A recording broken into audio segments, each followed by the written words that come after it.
Hey, this is Zachlog the Great, and I am here tonight with my friend Chris, Hello.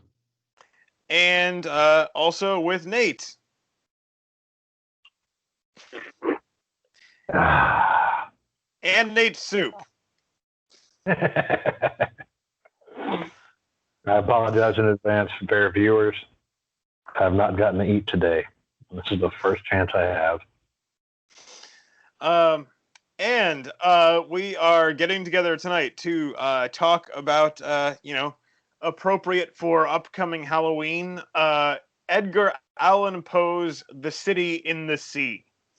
Um, And again, if you like my work, if you enjoy what I do, please support me via subscribestar.com/Zachlog-the-great. Link is in the show description. And having said that, both Chris and Nate kindly volunteered me to read the poem tonight. So let me get that up on the screen. Where are we? There we go. And let me know when you guys see it. I see it. Okay.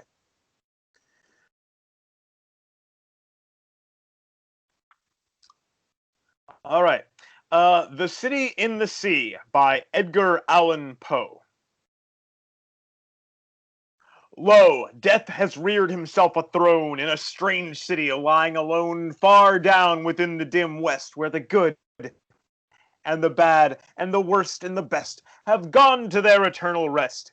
There, shrines and palaces and towers, time-eaten towers that tremble not, resemble nothing that is ours. Around, by lifting winds forgot, resignedly beneath the sky, the melancholy waters lie. No rays from the holy heaven come down on the long night time of that town, but light from out the lurid sea streams up the turrets silently, gleams up the pinnacles far and free, up domes, up spires, up kingly halls, up fanes, up Babylon like walls, up shadowy long forgotten bowers of sculptured ivy and stone flowers, up many and many a marvelous shrine whose wreathed friezes intertwine the vial, the violet, and the vine. Resignedly beneath the sky, the melancholy waters lie. So blend the turrets and shadows there that all seem pendulous in air, while from a proud tower in the town, death looks gigantically down.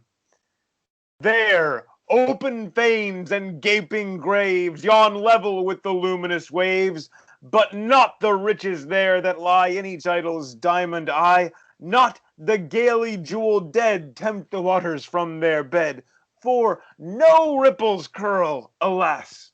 Along that wilderness of glass, no swellings tell that winds may be upon some far off, happier sea, no heavings hint that winds have been on seas less hideously serene. But lo, a stir is in the air, the wave, there is a movement there, as if the towers had thrust aside in slightly sinking the dull tide, as if their tops had feebly given a void within the filmy heaven. The waves have now a redder glow, the hours are breathing faint and low. And when, amid no earthly moans, down, down that town shall settle hence, hell, rising from 1,000 thrones, shall do it reverence.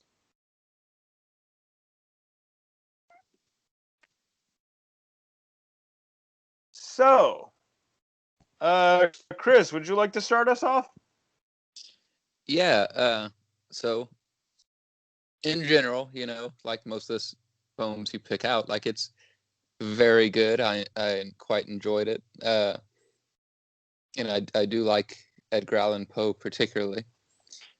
So the thing that struck me immediately about it is, even though the sort of like rhythm of the word sort of creates forward momentum. For most of the poem, he's describing, this city as a very timeless place where nothing's really happening, and you get the sense that nothing can happen. So the question that I had sort of occurred to me, and it really, there's no answer to it, but it's interesting thought, is how long have we been observing this? Because we could observe it right before the change happens, or we could have been observing it for thousands of years. It is such a timeless place that the idea of time just doesn't really work there. And then all of a sudden something starts to change. Yeah, I mean, the way the speaker talks about it doesn't sound like he's, it sounds like he's watched this for some time. It sounds like, he's, seen, like I said, the changeless nature of it. At the same time, it is, let's see, what is it? They are time-eaten towers. And they, and so, like, there's some evidence of decay, there's some evidence of the passage of time, but at the same time, despite being time-eaten, they tremble not. Like, so, it's not, there's some kind of decay, but there's a great deal of, stability, of, permanence. Right, of, like even eternity, eternalness. I don't know. Like at some point it was all frozen in place. That sounds more like it to me. It sounds like one of those places that was like, sort of, the sea is preserving it, essentially. This body of water that it's in is sort of put it in stasis, where before it was crumbling, now it is just static. It's interesting. There's actually a very large lake in the sort of Central Asia, like in one of those stands. Hey, I forget exactly what it was. I just remember there are two things interesting about it. One day, there's another story about a lake monster being there, and the lake monster stories always kind of make me go, well, I mean, you never know what's down in some of these big bodies of water. But also because there is actually a castle sunk into the lake. Like, I think like they built a dam or something and like raised the water level of this lake, and it drowned this old castle. And it was kind of lost, but while they were looking for the sea monster, they found the castle. And it had sort of the same air as this. It's like, this kind of haunting old fortress, with its, its sculpture and all that still visible on the walls. Which is where the sea monster lives. Well, of course. It killed all the scientists shortly thereafter. They should not have woke it. It's on its way here now, and the government is doing nothing. Those earthquakes in Alaska? Yeah, that's where it came out of the water. But anyway, silliness aside, the light fades very quickly as you get into the deep. And most of the ocean is terribly, terribly dark. And so, this really does manage to capture the sort of atmosphere of that. So, two things. One, which is somewhat incidental. Nate, your shadow over there on the wall behind you, I almost feel like I'm about to hear the Alfred Hitchcock theme. Because it has you, you have this shadow in profile on the wall. It's kind of funny. Anyway, but yeah, I mean, there, the sense, that no matter how much we explore, the land, there are always going to be things that we don't know about, far down under the water. And that's a it's a good place to put creepy tales of the unknown, I guess you could say. And that leads me on to sort of the comment I had about the poem, which is, you told me the title, and I was like, okay. So I came expecting Cthulhu, and I ended up with geology. Because right now, and I know a lot of kind of, weird and somewhat unsettling stuff about real life and how things work, but I still think the creepiest phrase ever created is the term abyssal plain, because it sounds like something out of bad fantasy, but it is something that covers an immense amount of the Earth's crust.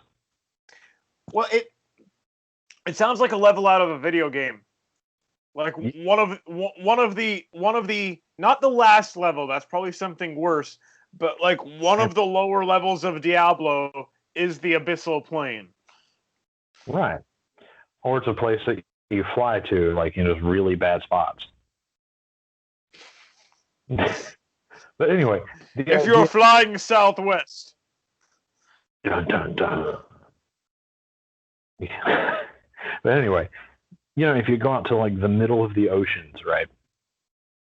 There are these especially the Atlantic, there are these vast, flat, relatively featureless areas where, it's just darkness and pressure. And, everything moves on a geologic timescale. And so, the idea of a city like this down there where nothing stirs, there's no current, there are no waves, it's too deep. There's no light because it's too deep.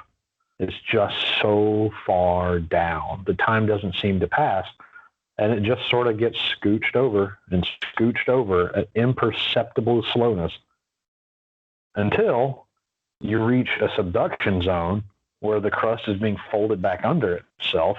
And then suddenly, here you go. Hell rising from 1,000 thrones to do the city of the dead reverence. It's very evocative, and I'm kind of, I know Poe didn't mean it that way because these whole things hadn't been dreamt of in his science yet. But it's interesting how just accurately he captures that just deep, heavy darkness, and just slow drips and drabs of time all streaming together into eons that could be moments. Like I said, if nothing changes for 1,000 years until something big happens, then you can watch the 1,000 years in an instant. It looks like this. Fast forward 1,000 years, this looks exactly the same, and then change. Yeah. Well, like when you're watching a slow-mo video where time is advancing so slowly that it's like nothing happens, and then suddenly they switch it back to real time. Yep. So there's actually something you said a couple minutes ago, Nate, which, when I read through this and I decided to do this one, so this is Edgar Allan Poe. This is, mid 19th century. I really wonder, when Lovecraft was writing the Cthulhu stories, whether he had, been reading Edgar Allan Poe not long before, because this, there's not everything there, but this sounds a lot like, this, lost city of Rouillé, that's, sunken under the sea. And what is the phrase that really is the phrase that really gets me there is their shrines and palaces and towers resemble nothing that is ours. And just the idea that there's this entire city, and the whole thing is so the way the whole thing is built, the very structure of it is so alien to us that just looking at it kind of hurts. kind of like, trying to listen to MSNBC. It's so alien and bizarre that just trying to watch it for a few minutes, it starts to warp your brain and it's painful.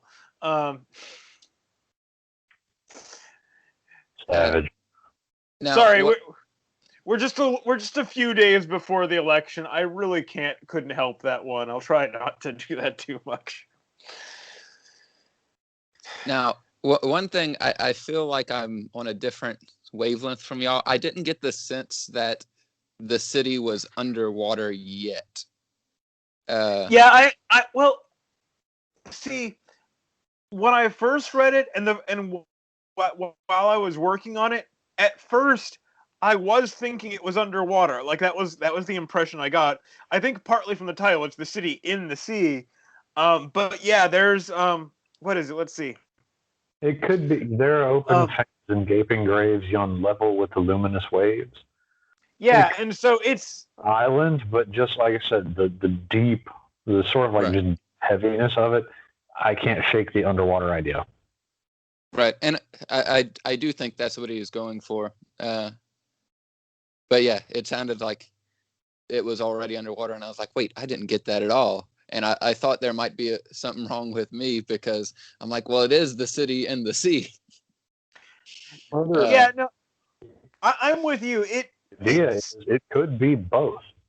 There are rivers on the seafloor where you end up with like this super brine, which is like ultra concentrated heavy salt water that's actually heavier than seawater, and it actually sinks to the bottom and collects and forms these utterly toxic, just incredibly poisonous streams and pools and lakes. Who's to say it's not both? Yeah, I've seen SpongeBob. Well, bottom. And also there, if I remember correctly, there are. That sounds very. Let's go with poetic, because it's sunken under the sea, but it's also next to an even deadlier, more lifeless sea than what's above it. I'm trying to remember if I saw something about things that like creatures that live in those, or I may have been mixing that up with a creepypasta I read, which makes me feel kind of silly. Sea is bro. But 100%. What was? I don't think they're even extreme. Now, science hasn't had a lot of time to study those things. I don't think they really find them that regularly, but I don't even know if there are extremophiles that live in that environment. Or at least not. I would be willing to bet significant money that there are microbes, extremophile microbes that can live in there, because there are microbes. There's bacteria or creatures of that scale everywhere. There are creatures of that scale that live in stones down in the bottom of some of these really deep mine shafts that draw their energy from radioactive decay of the trace elements of like uranium and plutonium in the stone that they live in. And then someone cracks open one of those stones and we get some kind of apocalypse. We have already South African diamond mines. I think it's a mine that De Beers owns. Oh gosh, no, not getting that far off track. But what was so I knew this one already by coincidence, but probably for a lot of people we can have a quick vocabulary lesson. And so for anyone not familiar, Fane, Fane, is actually a word for a temple. And it's related to our word profane, because it's not quite. It would be, I think it's like before or in front of, because it's the things you have to leave outside before you go into the temple, because they would be they would desecrate it somehow, and so they are profane out in front of the temple. But yes, so fanes is temples. So you stand around the front of the temple cussing. That's one way to do it. Yes. Cool. Get them out before you go inside. I mean, we're in Louisiana. We have Mardi Gras. We understand this. Yeah, that's what I understand the profile. I've got to be holy for some length of time. I'm going to be really unholy right before that time. Mm-hmm.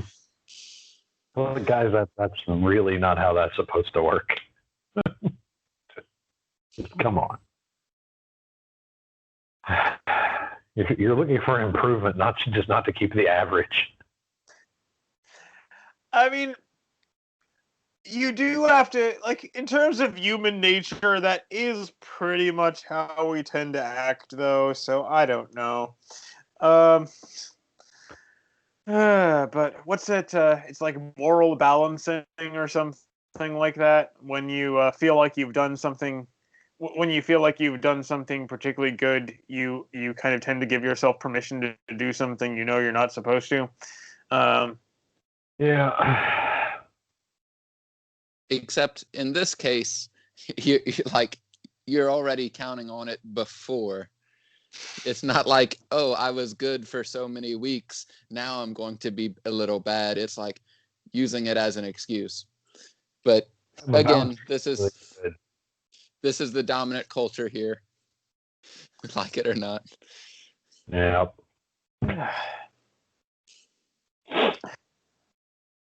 So let's see. But I have to say, okay, so it's kind of odd to me in this poem because it starts off with this, personification. Death has reared himself a throne, and then about halfway through, from a proud tower, Death looks gigantically down. I don't feel like I have. I don't feel like I have a good idea, like what Death is supposed to be doing here, why this is his place, and what he's doing with it. Like, it's other than this is a grim, creepy place that you don't want to go to. I don't know how. I don't know how or why this is Death, or what he's doing. I feel like this, the way it's described, it's beyond any sort of like idea of death that we would even be familiar with, because in our experience, when something dies, it decays. Whereas this place, it is so far removed from our experience that even decay doesn't occur. It is a place where all life has ceased, like, at all. I kind of once heard, I think it might have been Neil deGrasse Tyson sort of describing the end of the universe, where like even like, base atoms like don't have enough energy to really move. And if you don't have like any sort of repeated movement, the very idea of time itself breaks down, and it's pretty much the most absolute form of death there can be. Well, and oddly, kind of related to that, what is it? I think I remember hearing about the contamination zone around Chernobyl. Another victory for communism, yay! But in the contamination zone around Chernobyl, the radioactive contamination is so intense, it's killed just everything, including the the bacteria, the microbes that are usually responsible for breaking down dead plant matter or things like that. And so there are dead leaves and things like that that have been there for however long, 50 or 60 years now. How long ago was that? Don't know off the top of my head. There are things living in the exclusion zone, actually. There's a forest there. There are animals living there. But yeah, right up close. Yeah, nah. Okay, so it's 34 years ago and a couple of months. Yeah. interesting is that disaster is actually still ongoing. They've just sort of tried to encapsulate it. But I read, a couple of years ago, that the actual core is still burning, and it might actually hit a water table soon. And the resulting steam explosion would then blast open what they've tried to, encase it in. And well, then, hey, good. We're right back to square -5. Yay, communism! Yeah, and you see, the really sad thing about it is, like, the current generation, nuclear plants are actually really amazing and very safe, even safer than like puts less radiation into the atmosphere than burning coal does. But everybody's terrified of it because of Chernobyl. Well, you think about it. There have been, in all of these years, 3 really big nuclear accidents. There has been Chernobyl, there has been Fukushima, and there was 3 Mile Island. 3 Mile Island did not kill anybody. There really wasn't a radioactive leak that you can detect. It was basically a non-event. It was just an, oh dear, boop, and we shut her down. The system worked. Just that we had to use it. Everybody's like, it's a disaster. Not a disaster. It was a problem. Fukushima was a disaster, but that was mostly geology rather than nuclear power. It's just they put a nuclear power plant in a kind of stupid place. And then Chernobyl was, well, it wasn't nuclear's fault. That was communism, as you've stated. But yeah, you can do nuclear power is the safest, cleanest form of energy there is. We lose orders of magnitude more tankers every year than we do, than we've ever lost of nuclear power plants. I mean, if you don't think nuclear power is safe, the Navy has like 5,000 man years of nuclear reactor time across their various, their various fleet elements, and none of them have had any problems. At least not major ones. Again, don't go to the Russians. They're terrible at this, but, well, that's not nuclear. That's communism. Hashtag go nuclear power. Well, Yep. I don't know how we got there. Okay. Because if you don't use nuclear power wisely, you end up creating this death's domain in your town. Yeah. Actually, you know what? In terms of like how this place got there, I could totally see like this the backstory of this being some island in the middle of the sea, and they had this great city, and then some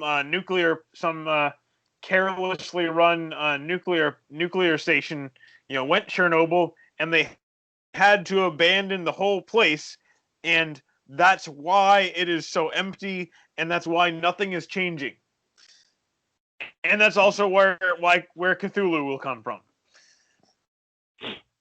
By the end of the year, probably. Merry Christmas. I got you madness.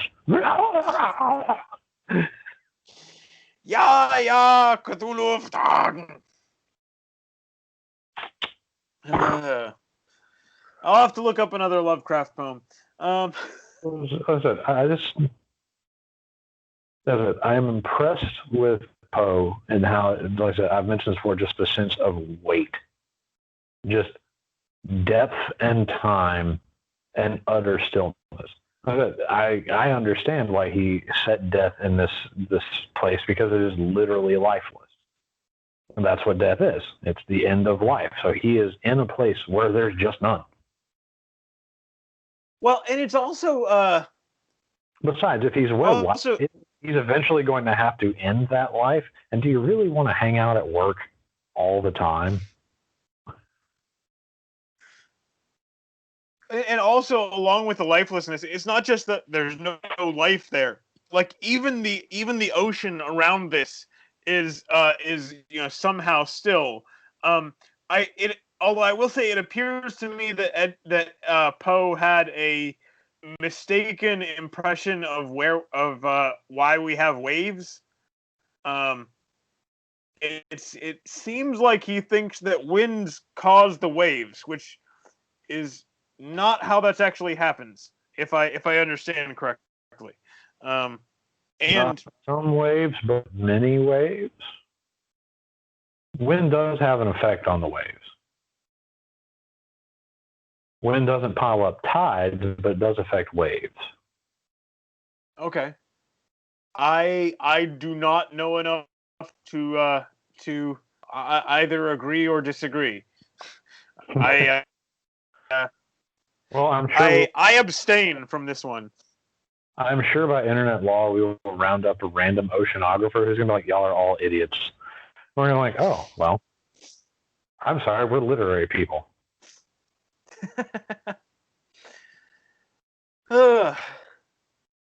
So yeah, I read this one a while ago and immediately knew I had to do it. So I wanted to save it for a Halloween poem.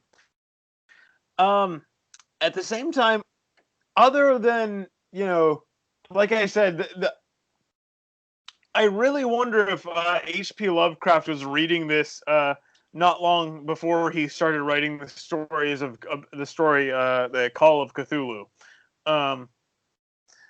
But other than that, I don't feel like I have a lot more to say about this one. Chris, how about you?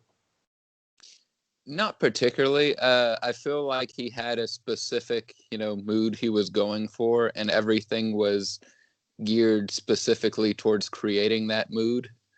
I will say I do like the phrase "hideously serene." It makes sense in context, but it also it seems like those two words don't really go together. It's like horribly peaceful. It's yes, it's an oxymoron that somehow manages to work well. Although I mean, not oxymoron, because they're not actually contradictory. They're just not. They don't seem to fit together. But yeah, he makes that contradiction work. Well, I mean, like Simon Tam pointed out, he always thought Serenity had a vaguely funereal sound to it. And I think Poe was playing on that very well here. So, Nate, how about you? Any last thoughts you wanted to get in on this one? No, I'm going right along with Chris. I think he was aiming for a certain feel to it, and he nailed it. It is kind of interesting because the last Edgar Allan Poe poem we covered was The Bells, which is kind of funny because he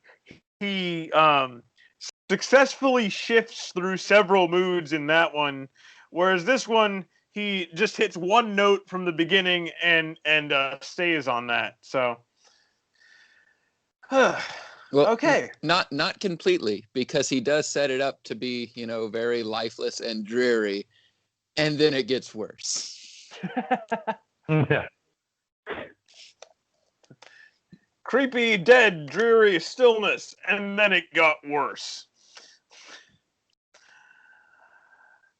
Okay, well, if there's nothing else, then I think we'll close it out. Thank you for joining me tonight. Have a good one. Yep. Bye, y'all.